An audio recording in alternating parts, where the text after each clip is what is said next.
Bonjour à toutes et à tous. Eh bien, aujourd'hui, je vais vous parler de la prochaine pleine lune qui se produira le 4 avril.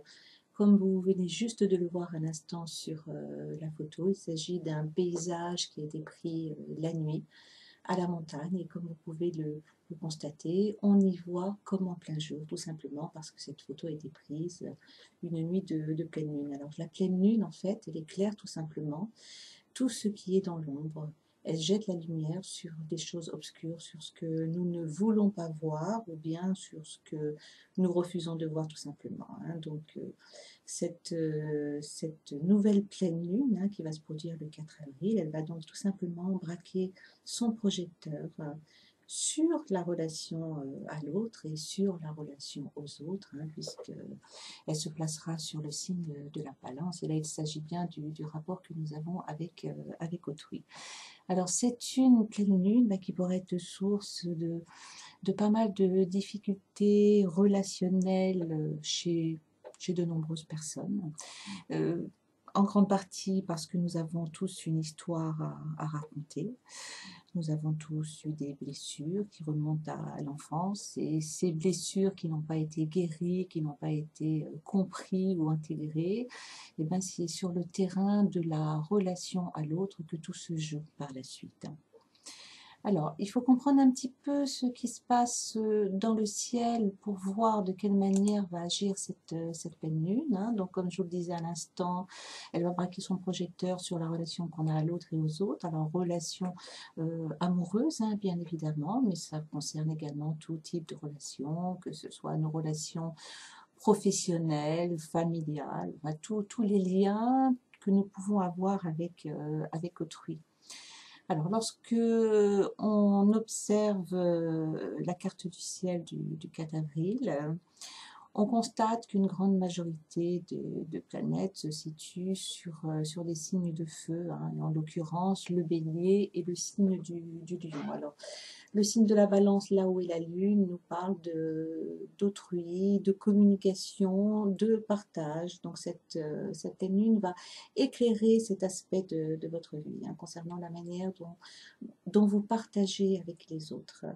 Mais le fait qu'une dominante en bélier apparaît en même temps, puisque nous trouvons sur ce signe, en ce 4 avril, bien, Mercure, le Soleil et Uranus. Le bélier, en fait, c'est le signe qui est à l'opposition à celui de la balance. Donc là, nous sommes sur l'axe partage, conciliation, écoute par rapport à l'autre.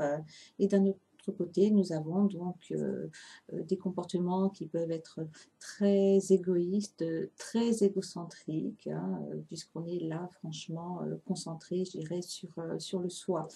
Alors, les difficultés relationnelles que nous pourrons vivre pendant cette période de pleine lune, qui sera donc active. En général, c'est 3 jours avant la date de la pleine lune et 3 jours après. Donc pendant une semaine, c'est la période au cours de laquelle nous pourrons être confrontés à des soucis relationnels. Alors dans la relation de couple, oui, ça peut donner plusieurs cas de figure. Alors il peut être question de périodes de crise, de conflits ouverts, de rupture également. Quoi qu'il advienne, quoi que vous viviez pendant cette phase pleine lune, si c'est difficile, si c'est douloureux, c'est simplement pour vous amener à vous interroger, je dirais, sur vos réelles motivations. Alors, on peut avoir le sentiment de ne pas du tout adopter des comportements égoïstes vis-à-vis de l'autre, on peut avoir le sentiment de donner beaucoup, de se sacrifier, mais la motivation profonde, elle est où en fait, Donc c'est à ce niveau-là qu'il n'est pas toujours évident de faire son bilan de conscience en toute objectivité, parce que ça peut être des comportements qui sont tout à fait inconscients, comme par exemple partager sa vie avec quelqu'un, avoir le sentiment de tout faire pour que la relation tienne la route, mais la motivation profonde peut être tout simplement la peur de l'abandon, la peur du rejet. Donc là, dans ce cas, on n'est plus du tout dans un réel partage. L'autre est là, en fait, pour combler un vide. Alors, c'est juste un petit exemple que je vous ai donné pour vous faire un petit peu comprendre la manière dont va agir cette pleine lune, en fait. Elle va simplement éclairer toutes vos zones d'ombre, et l'événement que vous allez vivre va tout simplement avoir pour objectif de vous amener en profondeur à comprendre un petit peu mieux vos modes de fonctionnement. Alors cette pleine lune en balance, là on est vraiment dans le sens de la communication, du partage, elle peut être mal vécue, étant donné qu'une grande majorité des planètes se positionnent sur des signes de feu, donc là on est davantage centré sur soi. On peut avoir tendance par exemple à faire passer ses propres besoins avant ceux de l'autre, on peut se préoccuper davantage de sa petite personne, et donc la difficulté, le conflit va simplement pouvoir vous permettre, je dirais, de réajuster les choses et tout simplement de remettre les pendules à l'heure, hein.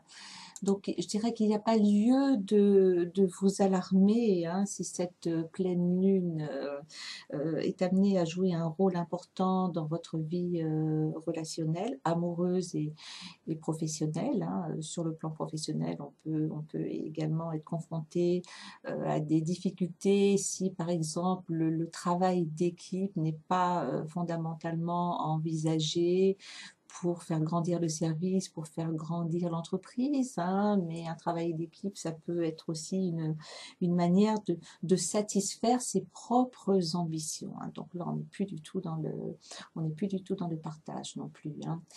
Alors, j'ai oublié de vous parler d'une chose importante, hein, c'est la position de Chiron. Chiron, c'est un astéroïde, ce n'est pas une planète.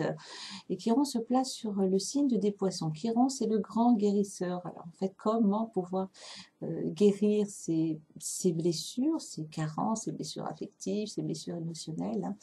Là, ça rejoint un petit peu cette pleine lune, hein, puisque Chiron en Poisson vous parle d'amour inconditionnel. On partage, on donne à l'autre, on laisse de l'espace pour l'autre, non pas pour combler un vide, mais tout simplement d'une manière inconditionnelle, sans rien espérer en retour, tout simplement parce que nous sommes des êtres d'amour à la base, et nous sommes là pour donner, pour recevoir également, mais sans poser des actes particuliers pour recevoir en fait, hein. Ça doit être d'une manière très très fluide en fait. Alors retenez de cette pleine lune qu'elle vous demande vraiment de développer les qualités du signe de la balance, hein. Le signe de la balance, c'est la conciliation, c'est le partage, c'est la place que que nous laissons à l'autre dans nos vies, hein. Et c'est de mettre tout simplement un petit peu de côté notre ego, nos propres besoins, nos propres aspirations, les réaliser, c'est important bien sûr, mais pas au détriment de l'autre en tout cas. Alors tout ça, ça amène bien évidemment une petite réflexion, un petit bilan, une petite introspection. Mais bon, tel est le rôle de cette pleine lune, et vous avez vraiment énormément à en tirer à partir du moment où vous acceptez de porter votre regard sur la lumière, puisque cette pleine lune, elle va justement braquer toute sa lumière sur ce qu'il est nécessaire de corriger dans votre vie. Eh bien, ça sera tout pour cette vidéo, et je vous donne donc rendez-vous pour la prochaine pleine lune et pour la prochaine nouvelle lune, bien évidemment. À bientôt.